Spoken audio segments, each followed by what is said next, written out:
Hello students, welcome back to our favorite channel Physics Wala. ನನ್ನ ಹೆಸರು ರಮ್ಯಾ ಅಂತ, ನಾನು ನಿಮ್ಮ ಮ್ಯಾಥ್ಸ್ ಲೆಕ್ಚರರ್.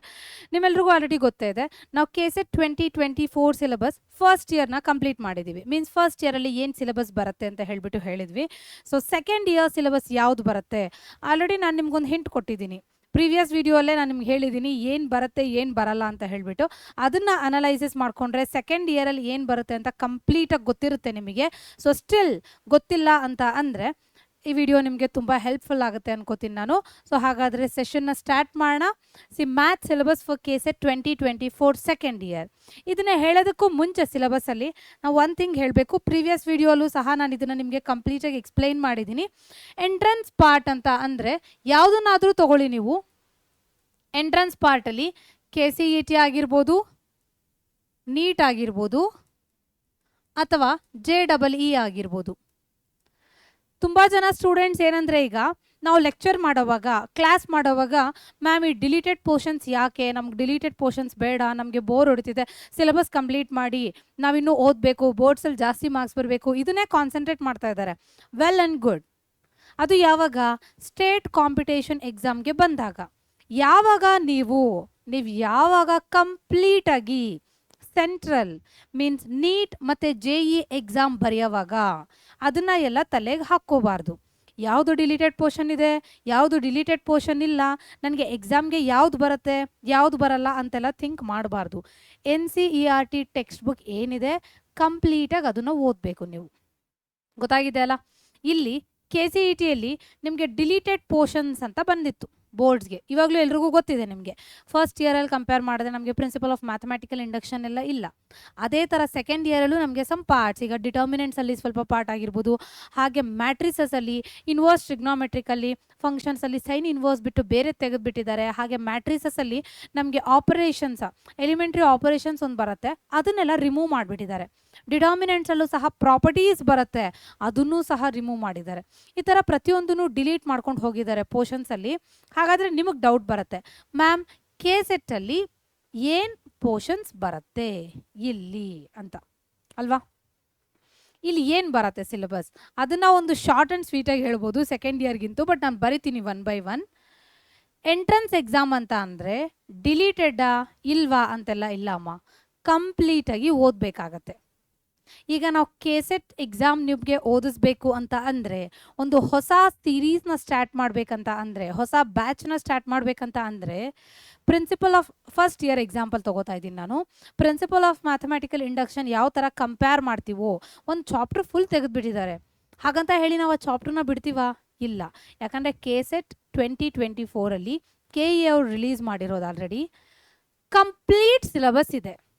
ನಿಮಗೆ ಇದು ಎಕ್ಸ್ಕ್ಲೂಡಿಂಗ್ ಇದಾ, ಇದು ಇನ್ಕ್ಲೂಡಿಂಗ್ ಇದಾ ಅಂತೆಲ್ಲ ಇಲ್ಲ. ಸೊ ಇವಾಗ ಒಂದು ಐಡಿಯಾ ಬಂದಿದೆ ಅಲ್ಲ.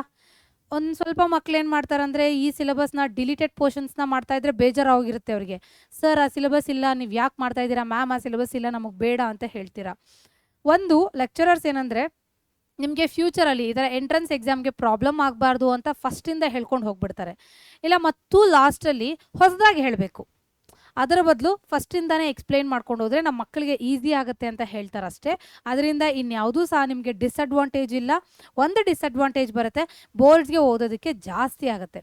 ಆ ಬೋರ್ಡ್ಸ್ಗೆ ಓದೋದಕ್ಕೆ ಜಾಸ್ತಿ ಆಗುತ್ತೆ ಅಂದಾಗ ನೋಟ್ಸಲ್ಲಿ ಜಸ್ಟ್ ಮೆನ್ಷನ್ ಮಾಡ್ಕೊಳ್ಳಿ, ರಾಂಗ್ ಅಂತ, ಅಥವಾ ನಿಮ್ಮ ಹಿಂಟ್ ಯಾವುದಾದ್ರೂ ಸರಿ ಆ ಥರ ಮೆನ್ಷನ್ ಮಾಡ್ಕೊಳ್ಳಿ. ಆವಾಗ ಬೋರ್ಡ್ಸ್ಗೆ ನೀವು ಓದೋದಕ್ಕೆ ಹೋಗಲ್ಲ, ಅದನ್ನು ಎಂಟ್ರೆನ್ಸ್ ಪಾರ್ಟ್ಗೆ ಇಟ್ಕೋತೀರಾ. ಸೊ ಎಂಟ್ರೆನ್ಸ್ ಏನೋ just MCQs, multiple choice questions solve ಮಾಡೋದಷ್ಟೇ. ಸೊ ಫಸ್ಟ್ ನಾವು ಇದನ್ನು ಜಾಸ್ತಿ ಲೆಂತಿ ಮಾಡೋದು ಬೇಡ ವಿಡಿಯೋನ. ಪೋರ್ಷನ್ಸ್ ಏನೇನಿದೆ ಅಂತ ನಾನು ನೋಟ್ ಡೌನ್ ಮಾಡಿಬಿಡ್ತೀನಿ ನೋಡಿ. ಫಸ್ಟ್ ಥಿಂಗ್, ನಿಮ್ಗೆಲ್ರಿಗೂ ಗೊತ್ತೇ ಇದೆ ನಿಮಗೆ ಹೇಗಿದ್ರು ಇದು, ಯಾಕಂದರೆ ಸೆಕೆಂಡ್ ಇಯರ್ ಸಿಲೆಬಸ್ ಏನಿದೋ ಅಷ್ಟು ಕಂಪ್ಲೀಟ್ ಇದೆ ಇದರೊಳಗಡೆ. ನಾನು ಸಪ್ರೇಟಾಗಿ ಏನು ಬರೆಯೋಷ್ಟಿಲ್ಲ, ಬಟ್ ಸ್ಟಿಲ್ ಬರೆಯೋಣ ನಾವು. ನಿಮಗೂ ಒಂದು ಇದು ಬರುತ್ತಲ್ವಾ, ರಿಲೇಷನ್ಸ್ ಆ್ಯಂಡ್ ಫಂಕ್ಷನ್ಸ್, ಹಾಗೆ ಇನ್ವರ್ಸ್ ಟ್ರಿಗ್ನೋಮೆಟ್ರಿಕ್ ಫಂಕ್ಷನ್ಸ್. ಇದಾದ್ಮೇಲೆ ನೆಕ್ಸ್ಟ್ ಚಾಪ್ಟರ್ ಏನು, matrices, determinants,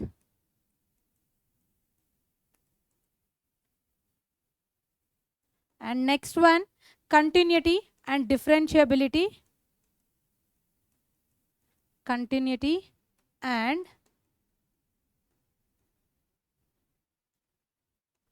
differentiability.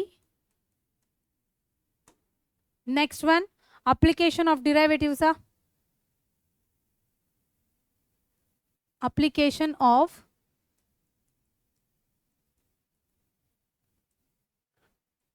derivatives.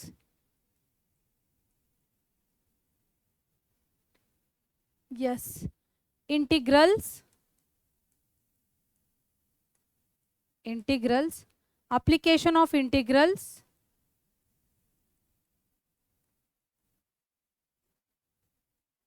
Integrals. Differential equations.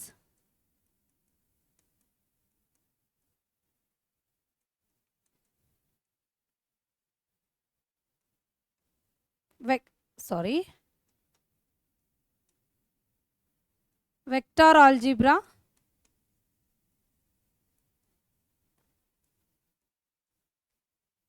(3D). Last to LPP ಹಾಗೆ probability.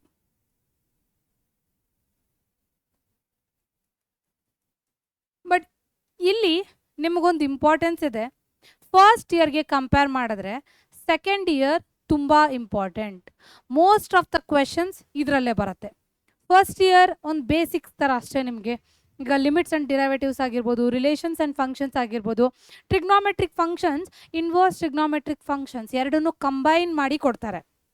Trigonometric function, inverse trigonometric function. Linear inequality first year, linear programming problem second year, probability ಈ ಥರ combine ಮಾಡಿ second ಇಯರ್ಗೆ ಜಾಸ್ತಿ preference ಕೊಡ್ತಾರೆ. 60 to 70% second year, 30 to 40% first year, ಆ ಥರ. So ಈ ಪ್ರಾಬಬಿಲಿಟಿಯಲ್ಲಿ ಕೊಡ್ತಾರೆ ನಮಗೆ. ಬಟ್ ಸ್ಟಿಲ್ ನೀವು ಸೆಕೆಂಡ್ ಇಯರ್ ಮೇಲೆ ಹೆಚ್ಚು ಕಾನ್ಸಂಟ್ರೇಟ್ ಮಾಡಿದ್ರೆ ನಮಗೆ ಒಳ್ಳೆ ಮಾರ್ಕ್ಸ್ ಬರುತ್ತೆ. ಹಾಗೆ ಇನ್ನೊಂದು ಏನಂದರೆ ಟ್ರಿಗ್ನೋಮೆಟ್ರಿಕ್ ಫಂಕ್ಷನ್, ಒಂದು ಎಕ್ಸಾಂಪಲ್ ಕೊಡ್ತೀನಿ ನಾನು. ಟ್ರಿಗ್ನೋಮೆಟ್ರಿಕ್ ಫಂಕ್ಷನ್ ಫಸ್ಟ್ ಇಯರಲ್ಲಿದೆ, ಇನ್ವರ್ಸ್ ಟ್ರಿಗ್ನೋಮೆಟ್ರಿಕ್ ಫಂಕ್ಷನ್ ಸೆಕೆಂಡ್ ಇಯರಲ್ಲಿದೆ. ಎರಡನ್ನೂ ಕಂಬೈನ್ ಮಾಡಿ ಅವ್ರು ಇನ್ವರ್ಸ್ ಯೂಸ್ ಮಾಡಿಕೊಂಡು ನಾರ್ಮಲ್ ಟ್ರಿಗ್ನೋಮೆಟ್ರಿಕ್ ಫಂಕ್ಷನ್ ಯೂಸ್ ಮಾಡಿಕೊಂಡು ಪ್ರಾಬ್ಲಮ್ ಕೊಡ್ತಾರೆ. ಸೊ ಈ ಥರ ಇಂಟ್ರೊಡಕ್ಷನ್ ಟು 3D ಇದೆ ಮತ್ತು ಸೆಕೆಂಡ್ ಇಯರಲ್ಲಿ 3D ಇದೆ. ಸೊ ಕಂಪ್ಯಾರಿಸನ್ ಮಾಡ್ಕೊಳ್ಳಿ ನೀವು. ಹಾಗೆ ನಿಮ್ಗೆ ಇನ್ನೂ ಒಂದು ಡೌಟ್ ಇದೆ, ಏನು ಗೊತ್ತಾ ಮ್ಯಾಮ್, ಇಂಪಾರ್ಟೆಂಟ್ ಚಾಪ್ಟರ್ಸ್ ಏನು? ಫಸ್ಟ್ ಇಯರಲ್ಲಿ ಮತ್ತು ಸೆಕೆಂಡ್ ಇಯರಲ್ಲಿ ಇಂಪಾರ್ಟೆಂಟ್ ಚಾಪ್ಟರ್ಸ್ ಯಾವುದಿದೆ ನಮಗೆ? ಯಾವುದನ್ನ ಓದಿದ್ರೆ ನಮಗೆ ಜಾಸ್ತಿ ಮಾರ್ಕ್ಸ್ ಬರುತ್ತೆ? 60 out of 60 ಯಾವುದನ್ನ ಓದಿದ್ರೆ ಬರುತ್ತೆ?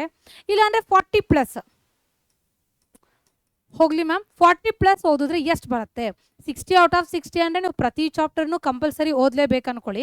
ಇನ್ ಕೇಸ್ 40+ ಬರಬೇಕು, ನಾನು 45+ ಬರಬೇಕು ಮ್ಯಾಮ್ ಮಾರ್ಕ್ಸ್, ಆವಾಗ ನಾನು ಯಾವ ಚಾಪ್ಟರ್ಸ್ನ ಜಾಸ್ತಿ ಕಾನ್ಸಂಟ್ರೇಟ್ ಮಾಡಿದ್ರೆ ನನಗೆ ತುಂಬ ಹೆಲ್ಪ್ಫುಲ್ ಆಗುತ್ತೆ? ಮೀನ್ಸ್ ಈ ಚಾಪ್ಟ್ರಿಂದ ನನಗೆ ಹೆಚ್ಚು ಮಾರ್ಕ್ಸ್ ಯಾವ ಥರ ಬರುತ್ತೆ ಅಂತ ನಿಮಗೆ ಅದು ಒಂದು ಡೌಟ್ಸ್ ಇರುತ್ತೆ ಅಲ್ವಾ? ಸೊ ಅದನ್ನೂ ಸಹ ನಾನು ನೆಕ್ಸ್ಟ್ ವಿಡಿಯೋಲಿ ನಿಮಗೆ ಎಕ್ಸ್ಪ್ಲೈನ್ ಮಾಡ್ತೀನಿ. ಮೀನ್ಸ್ ಯಾವ ಚಾಪ್ಟ್ರಲ್ಲಿ ಯಾವ ಟಾಪಿಕಲ್ಲಿ ಜಾಸ್ತಿ ಕಾನ್ಸಂಟ್ರೇಟ್ ಮಾಡಬೇಕು, ಯಾವ ಚಾಪ್ಟ್ರಲ್ಲಿ ನೀವು ಜಾಸ್ತಿ ಕಾನ್ಸಂಟ್ರೇಟ್ ಮಾಡಿದ್ರೆ ಅದರಿಂದ ಹೆಚ್ಚು ಮಾರ್ಕ್ಸ್ ತೆಗಿಬೋದು.